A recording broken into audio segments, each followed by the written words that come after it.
Okay, so today we're diving into something I think we all crave a little bit of. Peace of mind. Yeah. You shared some teachings from Buddhist Master Jingkong. Mm-hmm. And I gotta say, this guy's got me intrigued. He uses this really cool analogy of a glass of water to represent like the ideal state of mind. Yeah, it's a powerful image, right? That idea of like pure, still water, perfectly reflecting whatever's in front of it. That's the kind of clarity and tranquility Master Jingkong says we can cultivate in our own minds. There's no more thoughts swirling around like a shaken up snow globe. Exactly, yeah. Sign me up. But he also talks about how our minds are often anything but ET still. Right. Right. He compares it to a monkey mind. Exactly. And it's not just some abstract concept. Master Jingkong actually tells this story about how even after years of like dedicated practice, he'd still get distracted during meditation. Wow. He said it was like these 5 monkeys were constantly vying for his attention, each representing a different sense. 5 monkeys all clamoring for attention. I can relate. Oh, wait. So how did he tame these mental monkeys? So he realized it wasn't about like silencing the monkeys altogether, but it was more about shifting his focus. He compares it to like reading a book while your phone keeps buzzing. Right. That buzzing is like one of those monkeys trying to distract you. Okay, so let me guess. The 6 roots and 6 senses he talks about, those are like the monkeys and the things that distract them. You got it. The 6 senses. Sight, hearing, smell, taste, touch, and thought. They're constantly interacting with the world, what he calls the 6 sense objects. And it's just so easy to get swept away by those interactions. Yeah. To let our minds get hooked by every single thought, every sensation. It's like our attention is this tug-of-war rope, and those monkeys are pulling on the other end. So what's the solution? How do we stop getting yanked around by our senses? Well, Master Jingkong really emphasizes cultivating awareness.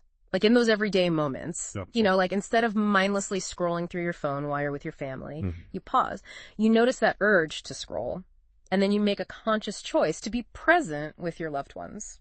That's, right mindfulness, in action. Right. Not judging ourselves for getting distracted, but gently guiding our attention back to what matters. Exactly. And he applies this mindfulness to everything, even something as simple as reading.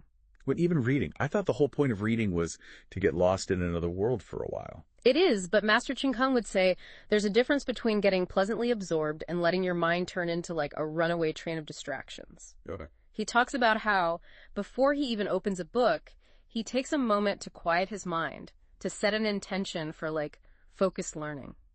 Interesting. He says it's like preparing a vessel to receive precious knowledge. So instead of skimming and retaining only half the information, which I'm totally guilty of, he's advocating for mindful reading.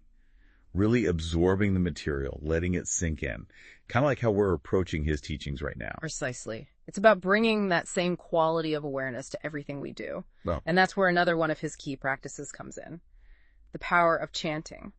Okay, now this is where things get really interesting for me. Chanting.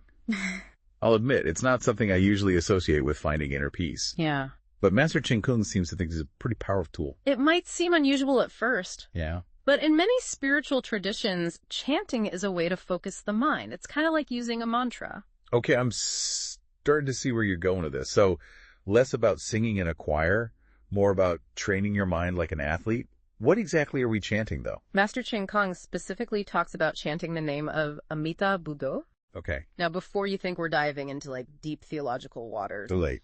Slashing sounds. I'm kidding. Please, go on. I'm all ears. Think of Amitabha Buddha as like representing this ultimate state of peace and clarity. Okay. Like that undisturbed glass of water we were talking about. Okay, so not a deity in the traditional sense. Right. When you're chanting his name, you're not like praying to him. Right. You're tapping into that vibration, that frequency of peace within yourself. So it's more about like aligning yourself with that energy, that state of being. Exactly. And Master Jingkong often talks about how even chanting for like a few minutes can have a profound impact on your mental state. He describes it as cleansing the mind, like washing away all the dust of our daily anxieties and worries. Huh. The more we impact this, the less out there it sounds. It's like a mental reset button. Using sound and repetition to shift your internal state. It's a form of mental training, just like practicing mindfulness throughout the day. Okay. And the more you practice, the easier it becomes to access that state of peace and clarity. So it's not about becoming some kind of chanting expert overnight. It's about incorporating it into your routine, like building a new mental muscle. Exactly. It's about taking these like ancient practices and applying them in a way that makes sense for our modern lives. Which brings us back to something we talked about earlier. Master Jingkong's emphasis on actually putting these teachings into practice, not just thinking about them. It's like the difference between reading a cookbook and actually making a meal, right? He's very adamant about that point. Okay. He often uses this analogy of a farmer who plants a seed but never waters it. Sure. The seed, in this case, is the wisdom of the teachings. Okay. But it needs the water of consistent practice to truly blossom. Okay, that makes a lot of sense. Yeah. But let's be real. We're not all living in tranquil monasteries. Right. We're juggling jobs, families, social lives. Our minds are constantly bombarded with information and demands. And that's precisely why these practices are so relevant today. Okay. They offer us tools to navigate the inevitable chaos of life with a greater sense of peace and clarity. So how do we actually do that? How do we bridge the gap between these ancient teachings and the reality of our modern lives? Well, Master Jingkong doesn't suggest we need to completely overhaul our lives or become monks ourselves. Right. He emphasizes finding small moments throughout the day to cultivate awareness and stillness. Okay, so it's not about achieving some kind of unrealistic constant state of Zen. Right. It's about finding those pockets of peace within the everyday hustle. Exactly. What would that look like? Give us some practical examples. He talks about the power of bringing mindfulness to even like the most mundane tasks. Okay. Like instead of letting your mind race while you're washing the dishes, you focus on the sensation of the water, the soap, the feel of the plates. Okay. You're fully present in that moment, finding a sense of calm in the ordinary. So even doing the dishes can become a mini meditation. Yeah.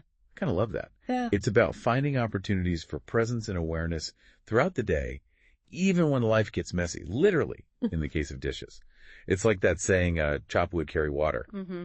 But like with mindful twist, right? Yeah. It's not just about getting things done. Right. It's about bringing awareness to like each action. Exactly. And remember those mental monkeys we talked about? Yeah. Master Jingkong would say that even like waiting in line at the grocery store can become like an opportunity to practice. Okay. Instead of letting your mind get pulled into like frustration or boredom, Right. you can notice those feelings arise without judgment. Mm-hmm.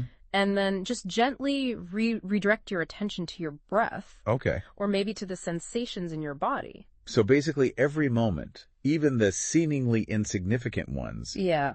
has the potential to become a mini training session for a more peaceful mind. Exactly. And over time, these small acts of awareness, they create like a ripple effect. Yeah. Transforming our relationship with our thoughts and our emotions. It's not about becoming some kind of superhuman who never gets like frazzled or stressed out. Yeah, right. It's about building that inner resilience, that ability to find stillness amidst, the storm. Master Jingkong emphasizes that this is a lifelong journey.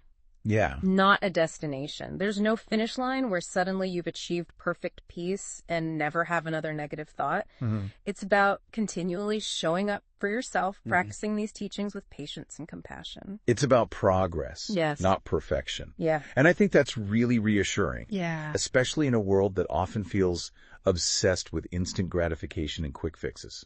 It is. And remember that image of the glass of water. Yeah. Master Jingkong reminds us that even when the water gets murky, that inherent purity is still there. Okay. It's about learning to let the sediments settle, to find that clarity within. So as we navigate the ups and downs of life, let's try to remember Master Jingkong's teachings, cultivating awareness, embracing mindfulness in our everyday actions, and finding moments for stillness and reflection.